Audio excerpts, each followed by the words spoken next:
Mira, el oficio de desvestirse se gestó, sí debo confesar que es por una pregunta que me hizo mi editora y me dijo, Lina, ¿quieres hacer un libro con nosotras? O sea, digamos que ese fue el primer impulso, porque yo tenía en mi nochero, en mi mesa de noche, 2 libros como que había hecho como la maqueta de poemas, de imágenes, pero la pregunta y la invitación de Laura fue lo que me hizo a mí, ok, quiero hacer un libro que no sea de recopilación, que no sea de miremos a ver qué tenemos y juntémoslo y volvámoslo un libro, porque esa es una posibilidad. Yo he escrito bastante. Eh, Sino hagamos un libro que tenga un hilo conductor. Y el hilo conductor, pues lo fuimos como formando, pero digamos que hay 2 universos que envuelven a este libro desde el principio, 3 universos que envuelven a este libro desde el principio. El primero era, yo quiero hacer un libro sobre el miedo que me da de hacer este libro y de publicar este libro, es decir, esa voz impostora. Yo quiero hacer un libro que tenga que ver, no sé cómo, con una imagen que hice años atrás de una instalación que siempre digo, pucha, ojalá aparezca la persona que hizo esa instalación. Yo iba pasando por Usaquén y había una ropa tendida, pero a 8 metros de altura. Y yo hice una foto con celular que aparece en el libro y dije, esta va a ser el hilo conductor visual del libro. O sea, yo todavía no tenía ni idea de cómo lo iba a hacer, pero esta iba a ser el hilo conductor, ropa tendida, esa es la metáfora. Y 3, o quizás 1, porque era lo primero que le dije a Laura, fue, yo quiero que el libro sea rojo. No sé por qué. No te voy a argumentar, no te voy a teorizar, filosofar, yo quiero que el libro sea rojo. Y lo comenzamos a hacer, esto más o menos fue septiembre del año pasado, y a regar como una cantidad de ideas, de palabras, de metáforas y a comenzar a escribir poemas.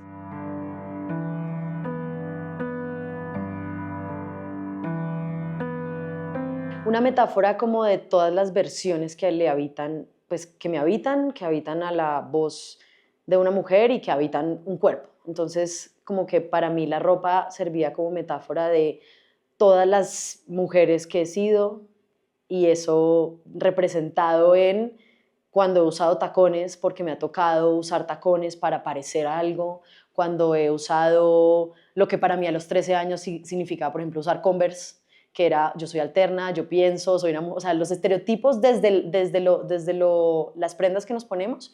Entonces la metáfora era cómo nos quitamos esas cosas, cómo nos desvestimos. Todavía el nombre del libro no estaba, pero sí el tema de la ropa, o sea, no la ropa como moda, sino la ropa como máscara. Para mí era súper importante, porque creo que somos una suma de máscaras, máscara como no algo peyorativo, sino identidades, no identidad.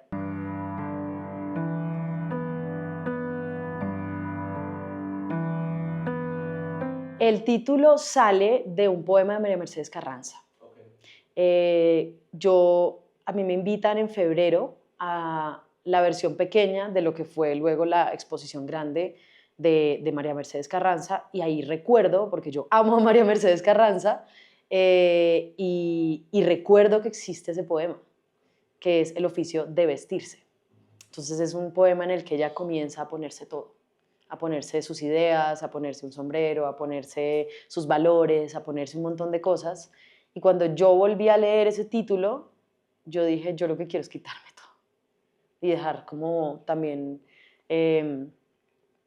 como todas esas versiones de pronto que ya no sirven y pues empelotarme, porque al final también eso es, digamos que eso es el metalibro que existe aquí, es que me estoy empelotando a la hora de escribir con miedo, pero escribir.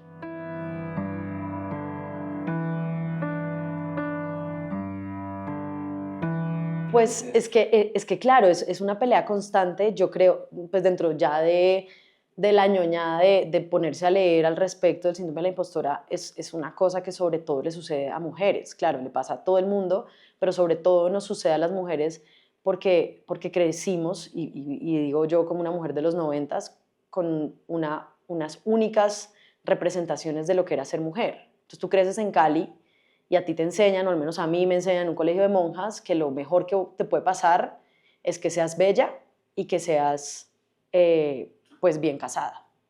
Entonces cuando tú creces y como que te vas por otros objetivos distintos a los que te enseñan las monjas, pues no tienes como muchas referencias. Yo tengo muchas referencias de las mujeres bellas porque crecimos viendo televisión, crecimos viendo revistas, entonces tengo entendido cuál es el estereotipo al que se supone que había que alcanzar. Y cuando tampoco te pareces al estereotipo, tienes una impostora desde el cuerpo, pero tienes una impostora desde, resulta que a mí me gusta escribir y creo que lo hago bien. Y creo que, claro, el trabajo es estudiar y leer, pero pues no estudiar literatura, entonces no soy escritora. Esa es una primera impostora. Luego viene la impostora de la fotografía, que esa, digamos que le bajé un poquito menos porque mi impostora me decía, usted tiene que estudiar y tener un diploma que le diga que pues es fotógrafa, porque yo soy comunicadora. Entonces hice la tarea de hacer una maestría en fotografía contemporánea porque yo, o sea, claro, también porque amo aprender, pero porque mi impostora me decía, tú no te puedes llamar fotógrafa. Entonces como que construyo una cantidad de objetivos muy lejanos donde hace 10 años que yo llego a Bogotá, mis referentes son puros hombres fotógrafos y solo leía hombres, ¿sabes? Y mi concepción de poesía cuando yo tenía 15 era Pablo Neruda y ahorita es como, ok, nos damos a la tarea de entender cuáles son esos referentes a los que sí, o sea, lo que me representa y con lo que me identifico. Entonces, pues la voz impostora me acompañaba diciéndome todo el tiempo eso. Vas a escribir poemas, pero ¿qué es ser poeta? Vas a hacer un libro de fotografía, porque al final yo digo también que esto es un fotolibro. O sea, yo hice 2 libros en uno y es, ok, ¿qué van a decir los fotógrafos o las fotógrafas que hacen fotolibros para vivir de este libro que además es comercial, porque está con una editorial comercial? Entonces, impostoras todas. No eres suficientemente buena escritora, no eres suficientemente buena fotógrafa, te vendiste al sistema, o sea, un montón de cosas, pero al final fue sentarme, saber que podía hacer el libro que quería hacer y hacerlo primero para mí, para un libro del que yo me siento orgullosa y un libro porque yo sí escribo para otra persona. O sea, esto de yo escribo para mí, no, yo escribo para mí, pero también para ser leída. Y quiero ser leída y creo que para eso son los libros y los objetos, para que lleguen a más personas que quieran identificarse con eso y que quieran, o sea, porque hay gente que simplemente se va a dedicar a criticarlo, pero hay gente que va a verlo y va a leerlo y va a decir, uff, gracias. Y eso para mí es como, ya, check.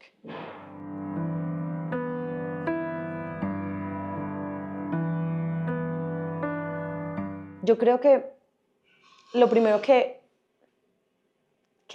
he compartido con varias personas que hacemos cuando tenemos síndrome de impostora es llenarnos de información, como si tuviéramos que saberlo todo.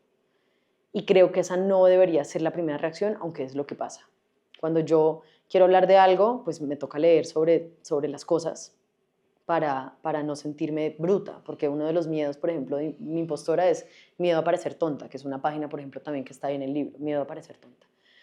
Yo creo que para, no sé si vencer, pero sí trabajar a esa impostora, es rodearse de voces, no que te alaben, pero sí de voces que te sirvan de espejo.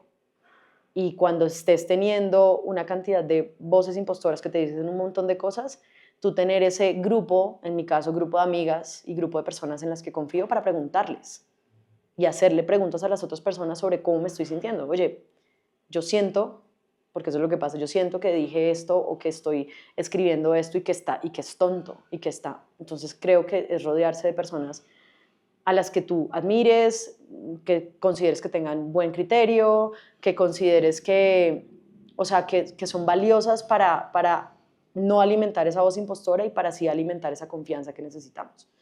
Entonces, sobre todo, sí, tener como un buen grupo de amigas.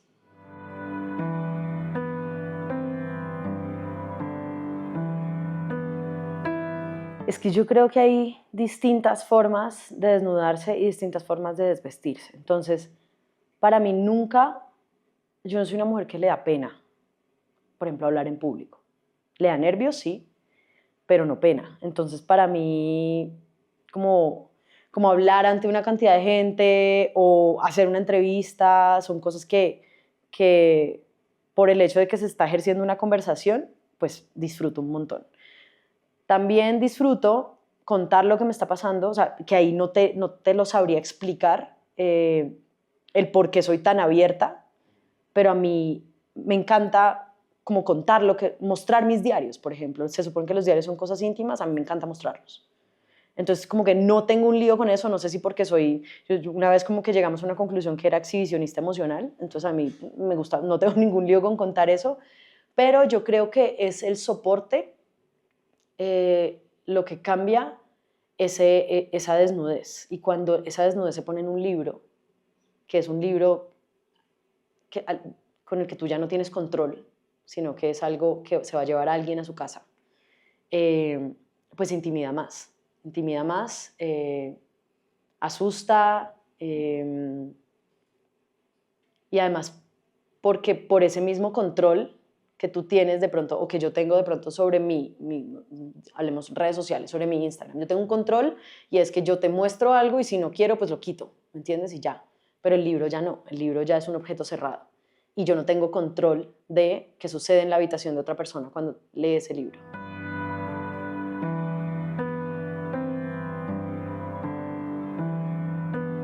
Había mucha ansiedad, o sea, el libro empezó con mucha ansiedad y mucha expectativa.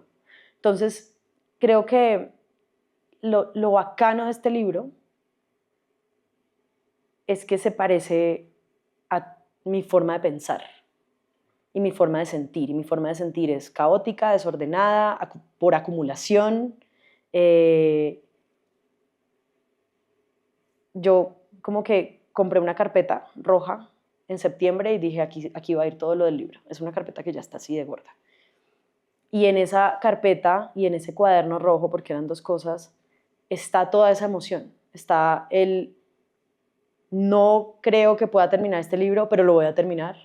Esto que estoy escribiendo es una estupidez, pero vamos a releerlo y vamos a volverlo no una estupidez, o la pregunta de por qué crees que es una estupidez. Entonces, este libro está lleno de muchas emociones y conversaciones conmigo sobre esa impostora que me decía no hacerlo, pero a la vez sobre por qué sé hacerlo.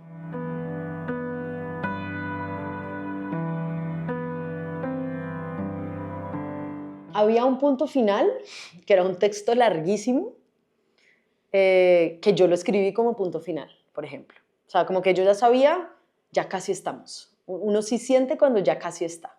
El punto final no sabe. Claro, si tienes un deadline, tiene que haber un punto final. Entonces, eso a mí me ayuda. A mí hay gente que le odia los deadlines, yo los amo. Hay gente que odia a los jefes, yo los amo. O sea, yo necesito que alguien esté encima mío. Pero, aparte de tener un deadline, claro, yo estaba casi segura de que estábamos casi terminando el libro.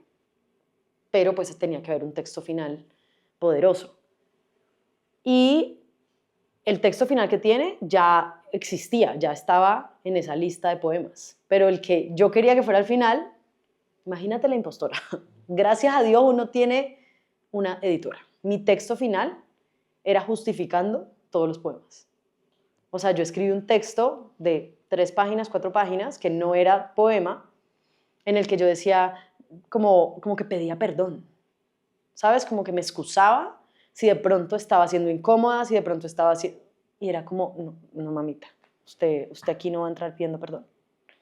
Entonces, el punto final fue cuando ya lo vimos todo como regado, porque fue un proceso además muy manual, espectacular, en el que yo metí mano desde el principio hasta el fin y eso lo agradezco profundamente porque para mí hubiera sido fatal que yo hubiera mandado fotos, mandado textos y que el diseñador, que también amo, Juan Felipe, hubiera hecho lo que quisiera. Y como, ok, este es su libro. No, tampoco. Entonces mi proceso fue con Laura imprimir todo.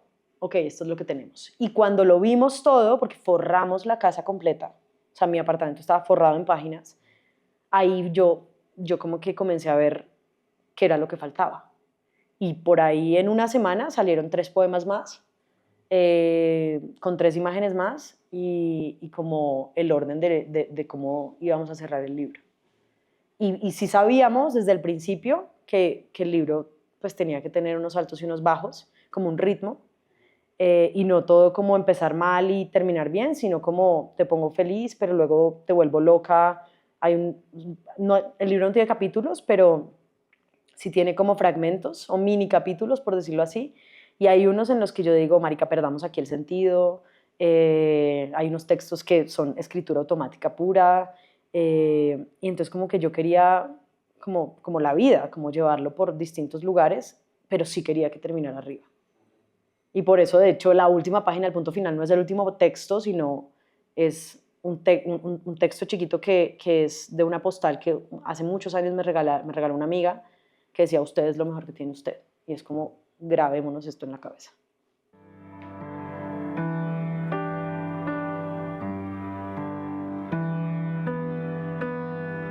Pues para mí primero fue un juego, o sea, porque la portada la hice yo, entonces para mí es también jugar, necesitaba que hubiera gesto, y aquí hay gesto, o sea, esto es una cartulina roja. Esto no es como pongamos un Pantone en digital y pongámosle un rojo. No, esto es una cartulina a la que yo le puse una luz, entonces acá hay más luz, acá hay más oscuridad, acá hay más oscuridad. Y a esa cartulina luego imprimí, o sea, después me autorretraté muchas veces, entonces también es una cosa de mirarme y entender qué me gusta, qué no me gusta, quién es esa mujer que se está autorretratando a los 33 años. Luego es imprimirla, luego es jugar, luego es romper. No me pasó como de me estoy quitando el rostro, para mí es como, uff, claro, aquí hay una contradicción y es que cuando, por ejemplo, en las imágenes, en las imágenes de moda, en las imágenes, sí, en la fotografía, cuando venden ropa, le quitan la cara a las mujeres para volverlas más objeto y que lo que importe sea la ropa. Eso yo estoy completamente en contra y eso es como el poder de las imágenes. Pero aquí, como estoy jugando con mi propia cara, con mi propio rostro, era el ejercicio de permitirme ser muchas cosas, ¿sabes? Y no es como estoy matando mi cara, sino que estoy teniendo muchas caras. Y entonces lo que te estoy haciendo es como abrir algo más allá algo que va más allá de solo mi apariencia. Pero te dejo la cara adentro, porque la cara importa y la cara me da identidad. Entonces no es como que es un hueco, sino que es un portal. Podría hacerlo así. Hay algo que no se deja decir.